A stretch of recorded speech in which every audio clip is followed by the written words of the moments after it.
Hi guys, it's Aoife from Words of Clover and I'm here with my June wrap up. June was a really good reading month for me. I read I think almost 19 books in June, so I'm going to try and talk about them now. Hopefully this video won't be too long, but I can't make any promises. The first book that I did actually read in June was The Happy Couple by Dolan, which I already have a full video review of, or 5 reasons you should read it, so I'll leave that linked up above.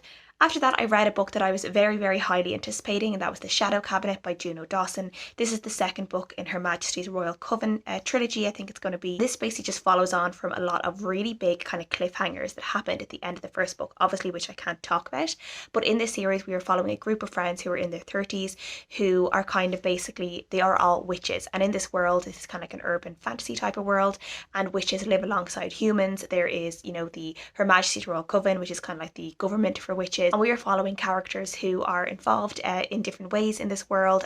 They are all very powerful witches, and there's like this big bad evil that has been, there's been a premonition that there's going to be this big bad evil that is rising up, and we see a lot of this take place in the first book. We see characters have to deal with each other, have to deal with seeing friends and allies become different people over certain political viewpoints as well, and we see that really kind of like fracture the friendship between these girls. So we see a lot of the fallout of that happening, kind of the big things that happen in the first book. We kind of see the fallout of that as well in the second book, and how these friends are having to deal with a lot of changes in their life, and a lot of revelations that have happened.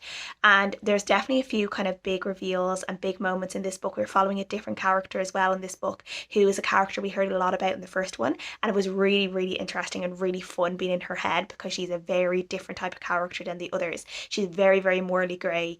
You never really know what she's going to do. You can't really trust her. She's very much out for her own gain. She's not really interested so much in helping other people, and we see her make some decisions that are really like just wow in this book, and really like playing with fire a lot in this book, which made the story really fun, made it very intense and very exciting to read. The last book, the first book, it really looked at kind of the rise of transphobia in, I guess, the modern world in a way, and we had a look at characters who became kind of like TERF type of characters, and I think it was explored really well. This book, I felt it was it looked at a different type of issue in modern day society, which I think is kind of like these groups of women hating men in the form of witch hunters. And I thought that was a really clever way of, you know, of showing kind of incel like behavior, and this kind of 4chan 8chan type of stuff, of like, you know, these groups inciting hatred and violence towards women. And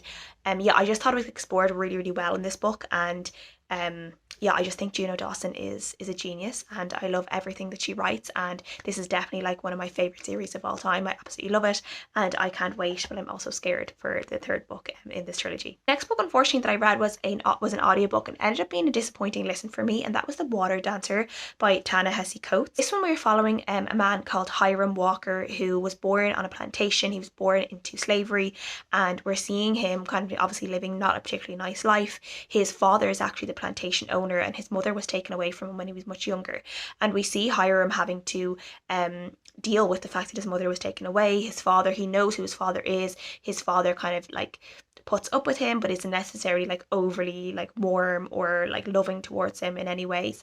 And we see Hiram kind of dealing with all of this, and we also know that he has this kind of like special power that kind of develops more as he grows older, and eventually leads to him potentially being someone who can help other people escape the bonds of slavery. And we see that storyline play out through the book.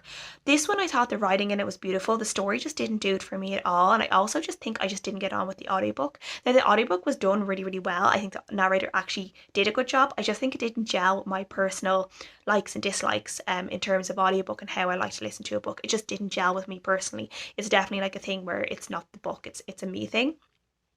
And as I said, the book was well written, it was very beautifully told, it was very kind of lyrical in ways, but I think the blend of kind of like a magical realism with historical fiction just didn't work for me in this book. I thought that everything to do with Hiram's like special gift, I thought was very kind of flaky in a way. I thought it was quite confusing to really figure out what was going on, and I feel like it just took way too long for both Hiram and the reader to really figure out what, like, how it worked and how he could make it work for the betterment of others and also for the betterment of himself and for his found family and to help them.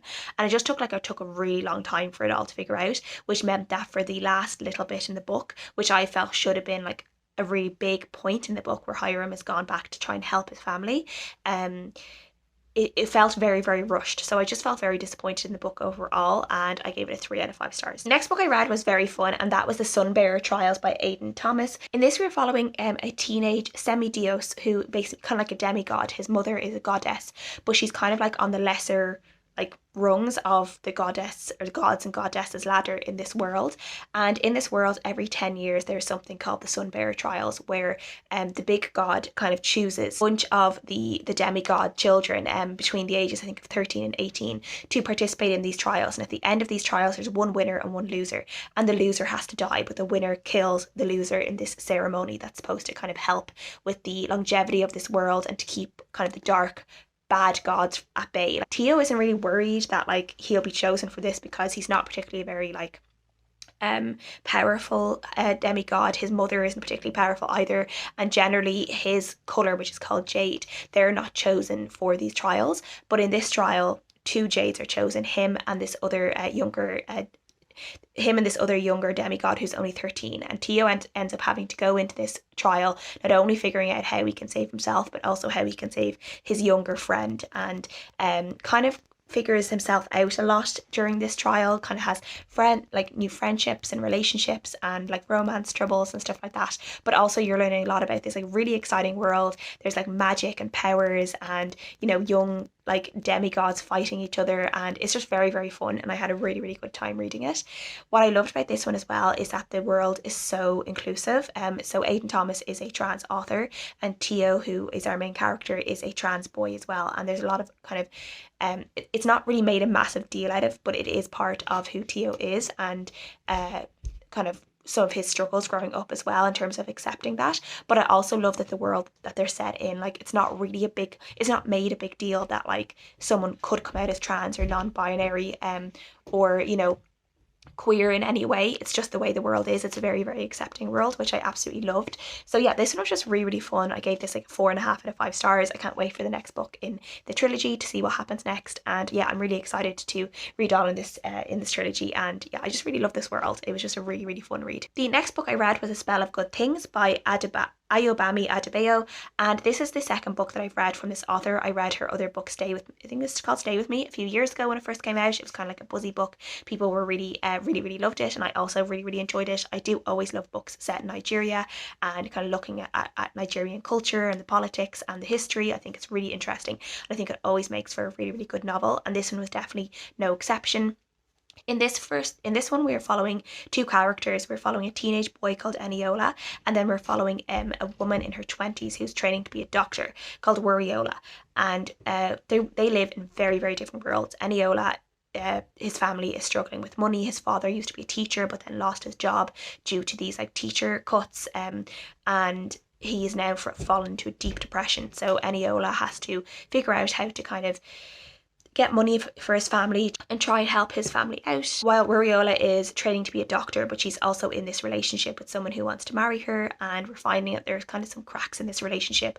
It's not as good as people think it is, and she's also just under pressure from her family and from societal expectations to do certain things and act a certain way as like a good Nigerian girlfriend and a good Nigerian wife in ways that she might not want necessarily to be. So we're seeing how their worlds seem very, very far apart, but in different ways they are connected. Different things happen. Their stories become closer and closer together until there's kind of like a really devastating consequence due to certain characters' actions that kind of bring the worlds crashing together. This one, like, I enjoyed reading it. I really enjoyed kind of, again, like Nigerian culture, like the food, family dynamics. I find really, really interesting in these kind of books.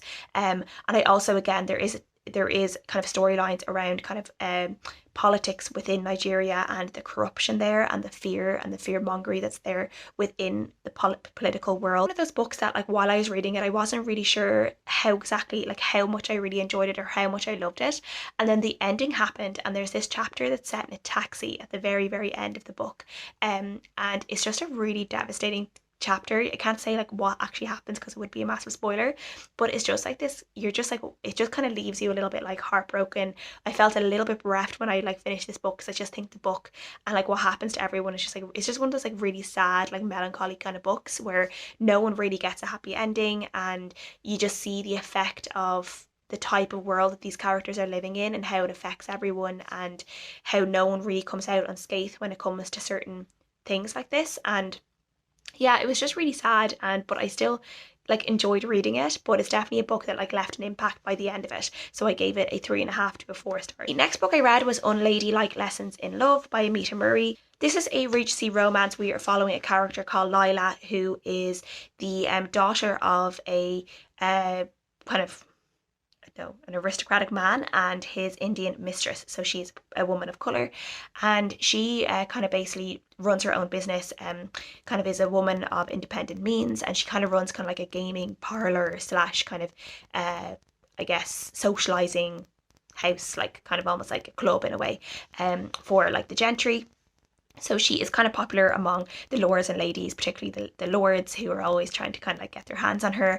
She ends up meeting this other lord who comes to her establishment to try and figure out what the relationship was between her and his father, because for some reason he has certain ideas of what the relationship was without a lot of proof, to be honest. And he takes a really like big disliking to Lila as soon as he meets her, and she like kind of dislikes him because of the way he's treating her, and the two of them really don't get on. But then they end up having to team together to basically help each other out in certain ways, and as the two of them team up and kind of come closer, obviously their hatred kind of turns to kind of lust and romance and eventually love, and we see how it all plays out. This one was an okay read. I think this is a debut author maybe, and maybe that's the reasons why I think there were certain like parts of the story that just felt a little bit weaker.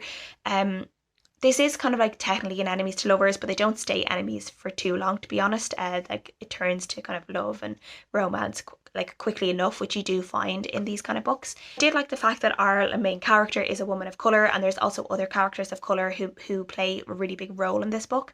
And I like the fact that Amita Murray is showing that like the Regency world would have had, like, it wouldn't have just been filled with a bunch of white people. There would have been, realistically, there would have been women of colour and men of colour in different roles within this world, and I liked how that was all explored. I will say though, having like, it's been a few weeks now since I've read this book, and it's definitely like a little bit forgettable for me. It's definitely not one that I would be like rushing to recommend people to read, because I did have to kind of think, maybe like, oh, what actually happened in this book again? Like, it doesn't really feel like that much happened. So yeah, I gave it a 3 out of 5 stars, and it was okay. I will read on in the series because I'm kind of interested to read more about Lila's sisters, who I think will be the other characters in the other book. Then I read The Marriage Portrait by Maggie O'Farrell. This is her latest release, and this is set in, is it 1500?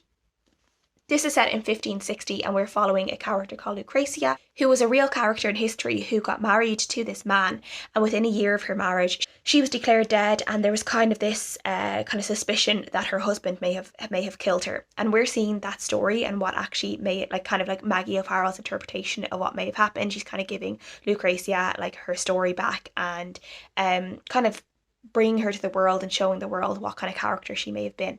So we're following this kind of like in 2 timelines. We're following a past timeline of Lucrezia growing up and the type of person she is and her family and her relationships with people, and then we're also following the night before she dies, and seeing kind of what she was feeling towards her husband, the type of atmosphere she was in, like what could have been going on. Did he kill her? Was he planning to kill her, or is it something in her head?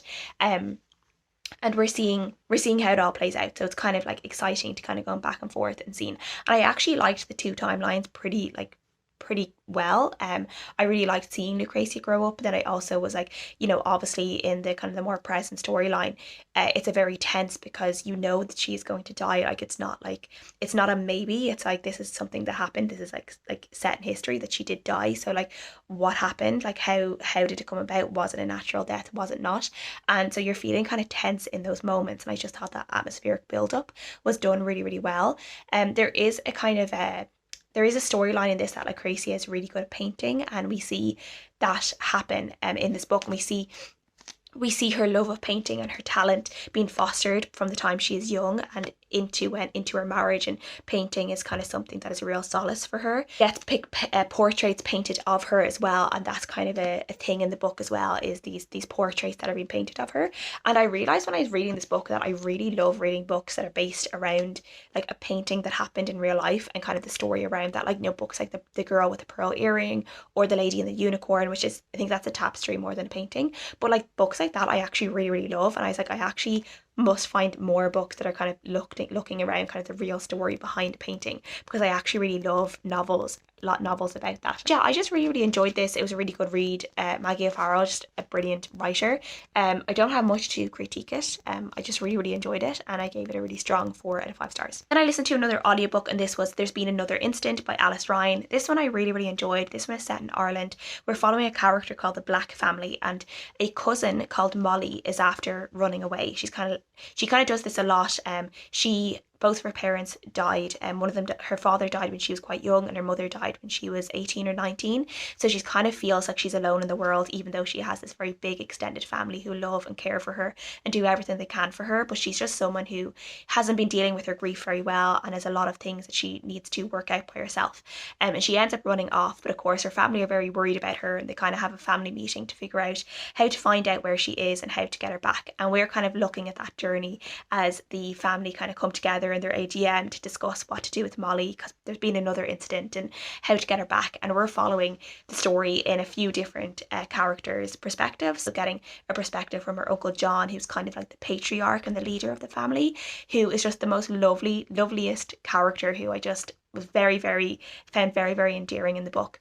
But I just love this. I thought this was a really great story of the power of a family love and extended family as well, and how important extended family is. And I just thought this was a really good kind of, like, it's very Irish in many different ways as well, like the humour and the way the family dynamics and how everyone loved and cared for each other, but also kind of slagged each other off every minute as well. And there were a lot of like running gags within the book as well, which I thought were really funny. So there's like a character who's a cousin who's in Australia, who's always included in these AGMs, but he's always left on Zoom, and people always forget to like X out of the Zoom meeting with him, or the Skype meeting. So he's always left hanging like at the end of everything. There's also these characters as well, these cousins who are twins, and their names are Damon and Noel. So they're known as Blur and Oasis. And I just thought that was just like really funny. I listened to this in audiobook, as I said. The audiobook was really good. I just absolutely love this. I would kind of make a similarity in ways to this in like kind of a Irish movies like The Snapper. If you like The Snapper and the type of like family love and dynamics that are there, and the real like Irishisms of everything, I think you might really love There's Been a Little Incident, because I think this would make a really good movie in the same type of style as The Snapper. I really need that to happen. But I love this one. This one is a 5 out of 5 stars for me, and yeah, I just really enjoyed it, and I really recommend. Read was Daddy by Emma Cline. This is a series of short stories, and this one, again, not that impactful on me, to be honest. There's a few that I remember, but I don't think they made a lasting impact on me. There was one story that I felt like could have been inspiration for The Girls, which is Emma Cline's other book, which I really love, which is kind of like a culty book, and that one felt like a very similar in tone and in a setting and atmosphere to The Girls. This was just okay, 3 out of 5 stars, nothing really stood out for me. Then I read a thriller book called Girl A by Abigail Dean. This is one I've had on my shelf for quite a while, and in this one, this again is kind of like a suspense thrillery type of book. We're following a character who we find out when she was younger was basically in this really kind of terrible kind of like child abuse situation with her family, in terms of her mother and father basically like chained their children up and never let them leave the room and really abused them, and probably kind of would have let them eventually die if it wasn't for our main character, who was known as Girl A in the papers, who eventually escaped and was able to let people know what had happened. And we're following her years down the line. She's an adult now, she's a lawyer, and she has been her mother has died in prison, so she has been kind of being asked to be, I think, like the executor of the will, and she kind of, because of this now, she has to kind of like think a lot about what happened when she was younger, and also get in touch with her siblings who she's all a little bit estranged from because of what happened. They were all kind of separated out and put into different homes, and we find out through her kind of how each of the siblings ended up and like their stories and what happened to them afterwards and how they're doing now. And it kind of leads up to like an eventual kind of reveal about certain things and certain things that happened, and you're kind of left to make your own decisions in certain ways about characters and character motivations and character guilt and blame and stuff like that, which I did enjoy. I brought this one on holidays with me in June, and it was kind of one of those nice books just to kind of to read on holiday. It was gripping enough, but it was also, I was able to put it down and leave it when I needed to go out and socialize and do other things.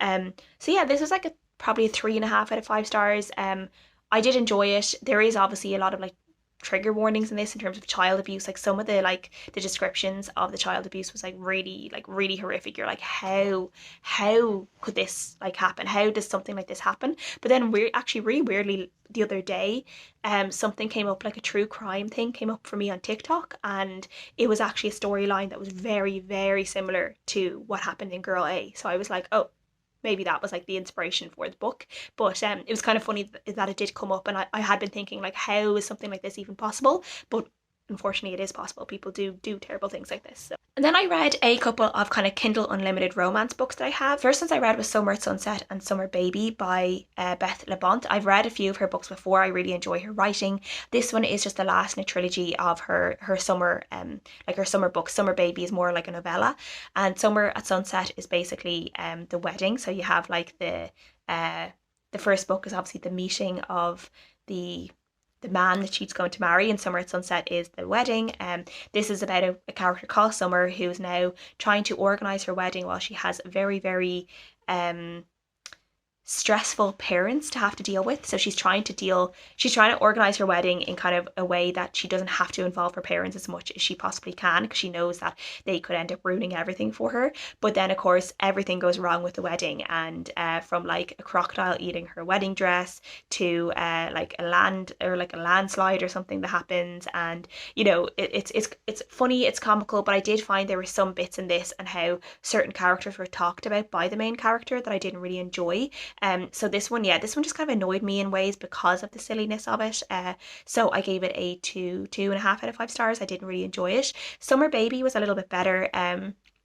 I think it was actually really good in showing the pressures that women who are pregnant or who are mothers might feel, like societal expectations on how they should do everything right, and like they should do this thing because this other mother is doing it this way, and you should breastfeed or you should not breastfeed, and you should carry your baby like this, or you should have a pram like this, or you should do this, that and the other. And like motherhood has to look a certain way and has to be perfect, and you're not allowed to look tired, or you're not allowed, you know, be stressed about things or miss your old life and stuff like that. And I thought it was good in terms of like being a discussion for all of that. So I gave it a 3 out of 5 stars. After that, I read A Life on Our Planet by David Attenborough. This was my non-fiction book for June. I try and read at least one non-fiction every single month, and this one was just an absolute joy.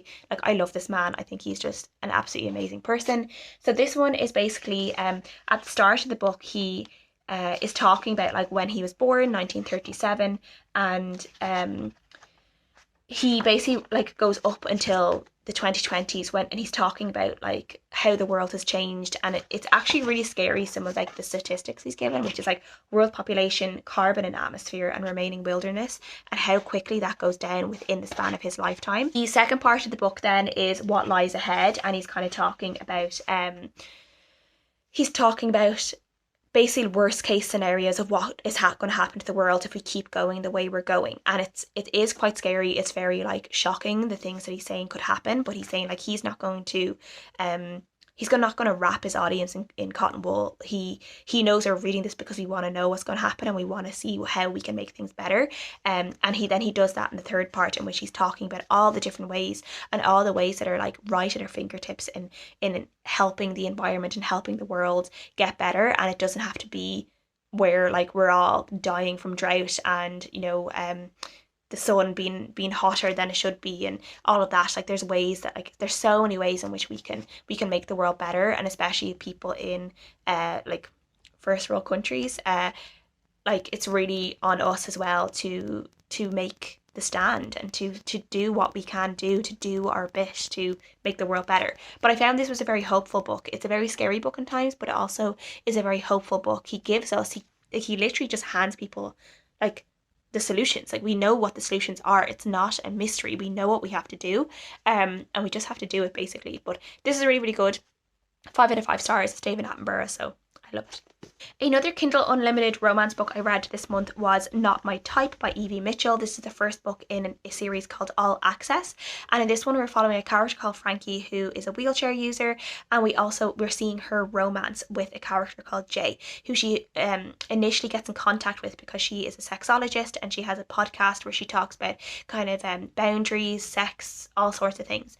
And she gets in touch with him because she wants to know more about rope play, and he is someone who is really into it. He's kind of an expert on rope play, and the two of them get talking, and there's like a lot of chemistry between the two of them, and they start to date. But Jay has a lot of issues around kind of commitment and his own feelings about himself and his own self-worth, and we see him really having to deal with these issues while he's with Frankie because he loves her so much, but he's afraid of hurting her eventually. But by being afraid of hurting her, he is hurting her by the way he's acting, and we see him have to deal with a lot of like those relationship and commitment issues and kind of trauma from past relationships that have made him be like this. So this one is really good in terms of, I think, communication and like showing how important communication is with books. I also really, really, really love that we have a character who's a wheelchair user, and this book is all about, you know, there's a lot of like sexy times in this book, and we see how Evie communicates her sexual needs, but also her sexual boundaries and what she's comfortable with and not comfortable with in the bedroom, and also how her certain injuries that are the reasons why she is using a wheelchair, how those certain injuries inhibit certain things in the bedroom, and also like how Jay should, you know, go easy or go hard in certain ways to make the experience more pleasurable for her. And I just really love that. I just thought it was really important to have in a book. The only thing I will say is the dialogue in this book is a little bit cringy, like in terms of the sex scenes and the sex talk. It was like a little bit much for me. I wouldn't be a big fan of like sex talk anyway, but this one was, yeah, it just was a little bit over the top for me. So yeah, I think, did I give this a 3.5 out of 5 stars? I did really enjoy it. I absolutely love the cover of this book. I just think it's really pretty. I just really love it. And I'm really interested in reading on with the series, and because we do know, I think, some of the characters, they're all like a friend group, so I'm looking forward to seeing how their relationships and romances all play out in other books. And I read a horror comedy which is called Patricia Wants to Cuddle by Samantha Allen, and this one is a very interesting book. This one I read pretty much all in one day. It's one of those books that you can just start reading and you just like fly through in one sitting. This one is, it's kind of satirical. We're following a group of characters who are they're heading to this kind of Canadian island to kind of camp in the wilderness as part of a reality dating show that they're on. It's kind of the semi-final of this reality dating show that's basically more or less The Bachelor. And we're following different characters, and we're seeing their kind of, some of them are kind of antagonistic towards each other because they're like rivals for this guy's love, have different reasons for wanting to win this show. And then they end up on this island, and basically one by one they start kind of getting killed off, and there seems to be something monstrous in the woods that the inhabitants of the island are keeping a secret. Her name is Patricia. You don't really know what she is, but she is very capable of killing people. And that's what this book is basically about. And we see this being played out. This was very fun. It was very action-packed. It was really, really fast-paced. Like, this book really flew for me. And I think this was slightly detrimental to the story as a whole, because I actually would have liked to have spent more time with the characters, more time relationship building, and more just kind of getting to know the history of the island, the history of the inhabitants of the island. We do get some of it thrown in, but I just don't think it worked. I think it was we didn't get enough of it, and it was too surface level in terms of like what I actually wanted from the book. And then I feel like we just didn't get enough explanation of who Patricia is, what she is, why she was on the island. It was very much just like, oh, this is Patricia and she lives here. This is her island. And that's that. There's no actual other explanation, and I was like, I need to know more. Like, this is a very funny book, it's a very entertaining book, but there were just ways in that it disappointed me, unfortunately. So I gave it a 3.5 stars at the end. Then I read Other Women by Emma Flint. This one is kind of a historical fiction slash mystery, I guess. And again, this one again is told in 2 different timelines. So at first we are following a character called Beatrice, who is kind of this is set around 6 years after the First World War, and we're following Beatrice, who is one of these women who's kind of like the leftover women from the war, these women who were never married but were never kind of involved with anyone. And because obviously of, you know, so many men died in the war, there was a lot of these kind of like leftover women, if you know what I mean. There was a lot of unmarried women who were left to kind of just deal with the fact that they were going to be spinsters for the rest of their life. There was no one really out there for them. And Beatrice is one of these women, and we see her really struggling to deal with this, the fact that she is a spinster. She's going to have to, you know, she has no one basically to help support her for the rest of her life. She finds herself very lonely in this, and then she ends up being seduced slowly by this new man in her office called Mr. Ryan, and we see him in different ways kind of really like romance her, and she ends up really falling under his spell.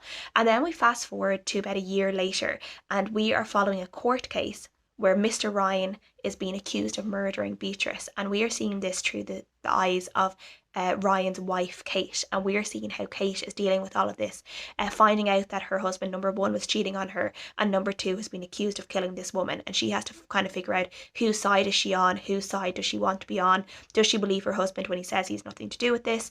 And through the kind of the flash back and forth between these 2 timelines, we're seeing what actually happens between all of them.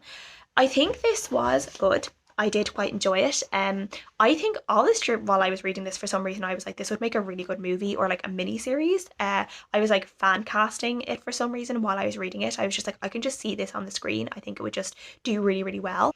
I did like the time period this was set in. Like, we're seeing, I think that the story that Beatrice has of being like the spinster woman, not out of her own choice, and the fact that she does feel lonely, she does kind of feel left on the shelf.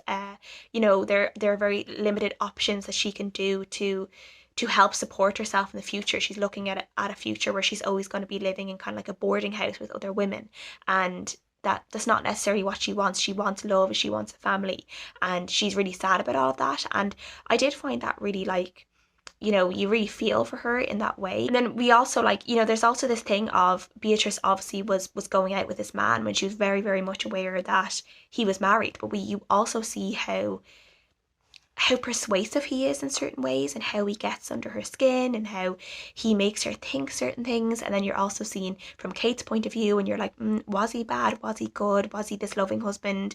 You don't really know. So there's a lot of questions. And this is actually was inspired by a real court case. See, you find out more about that at the very end of the book, and I just thought it was really interesting how the author saw this court case and then like made this story around it. And yeah, I enjoyed this. I gave it a 4 to 5 stars. I would recommend it for people to read. Then the next book I read was an audiobook, and that was The Phonebox at the Edge of the World. This is translated from Japanese, and this one is about, we're following a character called Yui, who lost her mother and her daughter in this really, really bad tsunami, and we're seeing her really, really struggle with her grief.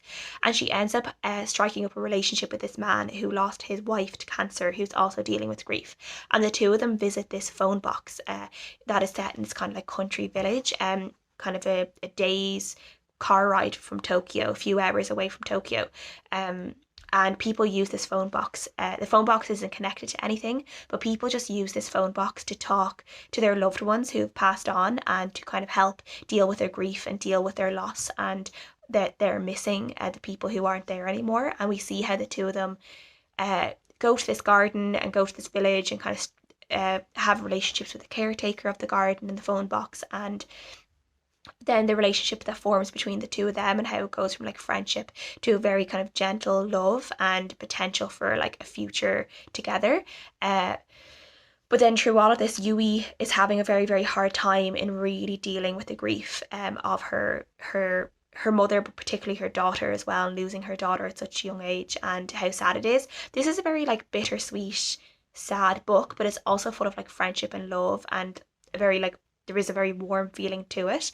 It's a very, very quiet novel. Not that much happens, except this gentle relationship forming between the two of them, and Yui eventually kind of getting to the point where she has to like speak to her daughter through this telephone. Yeah, I enjoyed it, but I can't say that like it wasn't particularly like exciting in any way, so I gave it a 3 out of 5 stars. What I did find interesting was at the end of the novel, there's a big chapter about how the author found out about this phone box. The phone box is an actual real thing that people use, and I didn't realize it was real when I first started reading this book. So I found that very interesting, that it is actually a real place that you can visit, people use to talk to their loved ones, and I thought that was really beautiful.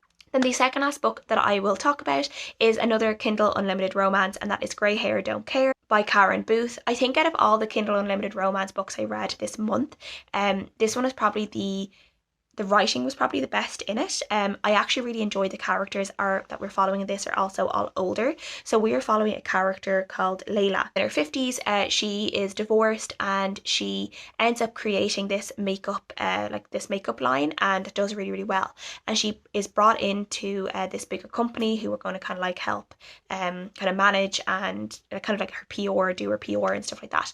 And she ends up getting back in touch with her old college friend called Donovan, who she had a little bit of a thing with when they were younger, and they've had a real like kind of like will they won't they moments between the two of them as they got older, but she hasn't seen him in years, and the two of them end up kind of getting back in touch with each other, and obviously their feelings kind of start fluttering up again, and we see them deal with this throughout the course of the book. So this is a real kind of like second chance lovers story.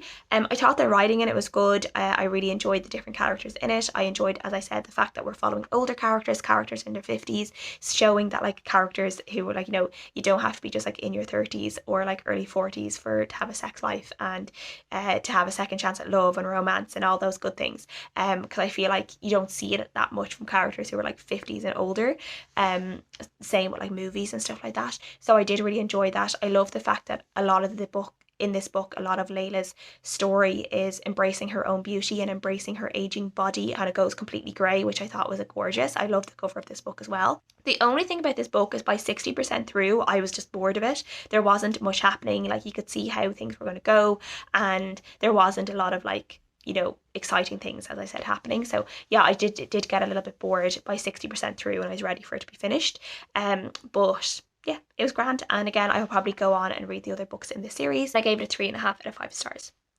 And then the last book that I want to talk about is probably my favourite book, one of my favourite books of the month, one of my favourite books of the year, and that is The Lady's Guide to Fortune Hunting, Sophie Irwin. And this one we're following a character called, this is a Regency romance, this is Slow Burn, which I absolutely love, Enemies to Lovers, which I absolutely love. And when I talk about slow burn, I mean like 99% slow burn, which I love. I haven't read a book like that in a really long time, and I loved finding it in a Regency romance, because I find a lot of Regency romances that I read, I feel like the romance and the chemistry and the sex parts actually happen quite quickly, and we see like them go back and forth with each other for the rest of the book, but like they keep kind of kissing or like things happening, fingers and hands going places that they really shouldn't, and that are like dangerous and stuff and on the edge. So to have a Regency romance book that was like proper slow burn, nothing happening until like the very end, and also like really, really clean in that way as well, was just a refreshing change from the other ones that I have read. So as I said, we're following a character called Kitty whose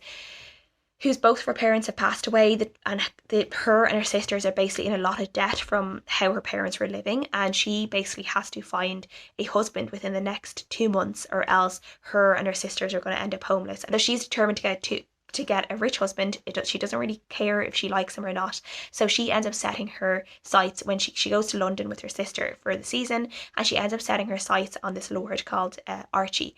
And things are kind of going well until Archie's big brother, who Lord Radcliffe, comes along, and he sees Kitty for exactly who she is, and he's determined that she's not allowed to go near his brother, she's not allowed to marry his brother. She ends up striking a deal with him that he'll help her for the rest of the season, and he'll kind of instruct her on what she should do, who she should talk to, kind of give her the introductions that she needs to find a rich husband, and he'll help her, and then she'll leave his brother alone. So he agrees to that. So the two of them have this very antagonistic, proper enemies to lovers relationship. Like, they really, really don't like each other for a lot of this book, but then they do end up like begrudgingly helping each other in different ways, and we see that enemies to lovers, like that like enemy relationship slowly turn into like a begrudging friendship, and then slowly eventually they're like, oh, maybe like I do feel more, but it takes a very long time, and it was just so much fun to read. I just had such a good time reading this. I didn't want to stop reading it. I just loved the slow burns so much. I just wanted something to happen between them so badly. So by the time it did happen, it was just perfect. It was like Pride and Prejudice, meadow, walk across to each other, hands touching. It was perfection, and I really loved it. So this was clearly a 5 out of 5 stars. Absolutely loved it. I already want to reread it again, to be honest. And yeah, I just love this. Everything I read in June. So many books to talk about. I hope you guys are still around. Thank you guys so much for watching. As always, leave all your comments down below. I would love to chat. Thank you guys for watching, and I'll see you guys again next time.